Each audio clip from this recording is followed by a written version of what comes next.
피프티 외삼촌이 피프티 사건을 다루는 인지웅 씨를 조지겠다고 하고 제 채널 댓글엔 안성일의 작곡가 지인으로 보이는 분이 자신은 30년 경력에 성일이는 잘못이 없다, 천사 작곡가다, 빌보드를 휩쓴 한국 최고의 작곡가다라고 하고 제 지인 작곡가는 고소당할 수도 있으니 조심하라고 하는데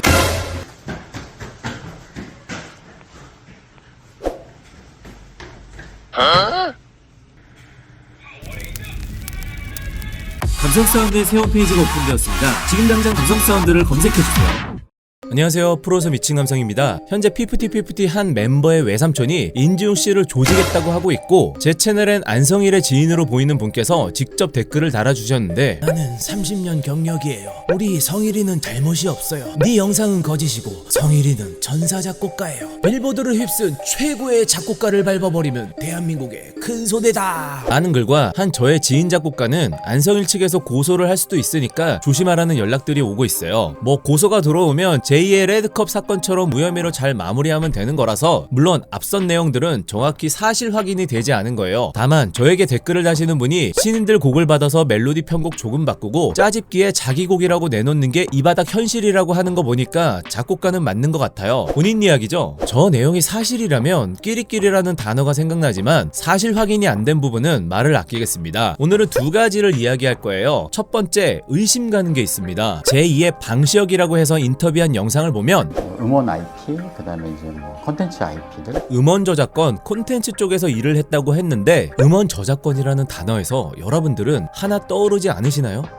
처음이 아닐 수도 있겠다. 피해자가 더 있을 수 있다. 보통은 한국에 있는 기획사가 외국 작곡가들에게 곡을 받는 루트는 해외 퍼블리싱 회사에서 곡을 받지 스웨덴 아카데미 학생에게 받는 건 저도 이번 사건을 통해서 처음 알았을 만큼 이 평범한 루트가 아니에요. 그럼 왜 퍼블리싱 회사가 아닌 학생들에게 곡을 받았을까? 이건 저의 온전한 추측이지만 퍼블리싱 회사는 성명권까지 꿀꺽하는 일은 절대 불가능하거든요. 왜냐? 누구보다 저작권법을 잘 아니까요. 그래서 만약에 이 영상을 보시는 분 중 내가 안성일 작곡가에게 이런 일을 당한 적이 있다 하시는 분은 제 이메일 주소 여기로 제보해주세요. 그리고 혹시나 해외에서 이 영상을 보실 수도 있으니까 영상 업로드 후 영어 자막도 달도록 하겠습니다. 그리고 두 번째 이야기, 제가 음악 저작권 관련 재능 기부 무료 특강을 하겠습니다. 사실 이번에 저작권 갈취 문제가 터졌을 때 대부분의 프로 작곡가들은 헛소문이라고 생각하고 믿지 않았을 거예요. 한국음악저작권협회에 지금까지 수천만 곡이 등록되었을 텐데 듣도 보도 못한 이례적인 일이랬고 요즘은 이 강자가 함부로 행동하면 바로 날아가는 세상이잖아요. 근데 이런 일이 실제로 벌어지다 보니까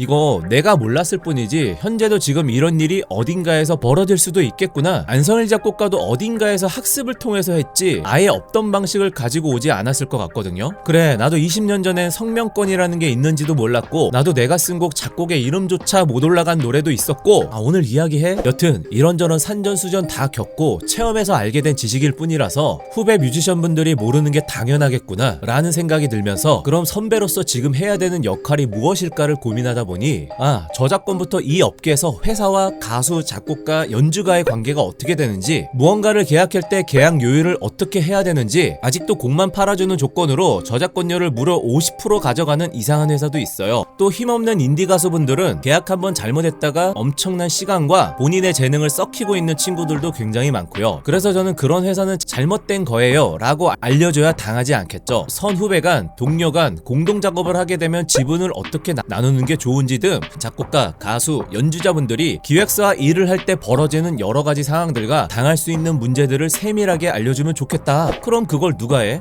저보다 음악이라는 분야에서 이 저작권법부터 제가 방금 요소들을 웬만한 변호사님 뺨칠 정도로 잘하는 작곡가가 호랭이 변호사거든요. 이 친구는 너무 어릴 때부터 성공해서 각 분야에서 높으신 분들을 만났고 현재도 직접 제작도 해서 그런지 깜짝 놀랄 정도로 지식이 해박해요. 그리고 호랭이 변호사님께서도 K-팝의 새싹들을 위해서 기꺼이 여러분들에게 노페이로 수업을 해주시겠다고 했습니다. 물론 호랭이의 강의료는 제가 사비로 입금했습니다. 다만 이 수업은 완전 무료는 아니에요. 제가 무료 특강을 여러 번 하다 보니까 사람들이 무료니까 이 소중함을 잘 모르고 라이브 참여율도 매우 떨어지더라고요. 기부 특강 형식이고 여러분들께서 참가비 10,000원을 내시면 거기서 모여진 모든 수익과 예전에 신사동 호랭이가 몇 달 전 기부 특강 형식으로 모은 돈까지 합산해서 K-팝 새싹들에게 좋은 헤드폰을 사드리던 아님 모이는 금액을 보고 한 명에게 몰빵으로 비싼 스피커를 사준다거나 여튼 기부 형식으로 쓰입니다. 신사동 호랭이 멋있죠? 꼭 음악 쪽에서 종사하는 분이 아니어도 내용에 대해서 관심 있는 분들도 들으시면 좋고, 다만 뮤지션 분들은 꼭 들으셨으면 좋겠습니다. 어린이에게 남의 물건을 빼앗으면 안 된다라는 건 어른이 알려줘야 되고, 그걸 배운 어린이는 남의 물건을 빼앗지 않으려고 하고, 내 물건을 빼앗으려고 하면 고사리 같은 손을 피며 도둑질은 안 돼요 하는 것처럼, 이번 내용을 배우시면 약자라고 불합리한 일을 당하는 일은 없다고 생각합니다. 저와 신사동 레이가 약자일 때 당한 거 여러분들은 절대 당하지 말으셔야죠. 스웨덴 학생들도 이런 내용만 알았다면 수십억을 더 벌었을 텐데요. 특강에 관한 자세한 내용은 아래 고정 댓글을 참고하시고요. 저는 피프티 사건에 대해서 절 고소해서 팝콘각 만들어준다거나 정확한 제보가 들어오지 않으면 더 이상 다루지 않을 예정입니다. 제가 원래 기획적인 컨텐츠들과 제 회사 일을 해 나가야 하거든요. 물론 다양한 형태로 이렇게 매운맛 영상들은 계속 나갈 예정이지만, 다음 영상에선 제가 40년을 살면서 저는 진심으로 음악바보에 게으르고 멍청하고 말도 잘 못하는 소심한 사람이라고 생각했는데 실제 IQ도 98이고요. 근데 4년간 60억 이상의 매출을 만든 회사를 만들었는데 내가 왜 이런 분에 넘치는 성공을 할 수 있었는지 며칠 전 RBW의 김도훈 작곡가님을 만나 뵙고 나서 정확히 알게 되었어요. 근데 이 방법은 뮤지션뿐만 아니라 각자의 분야에서 이해하고 적용하면 무조건 성공할 수 있거든요. 그 내용을 공유해드리도록 하겠습니다.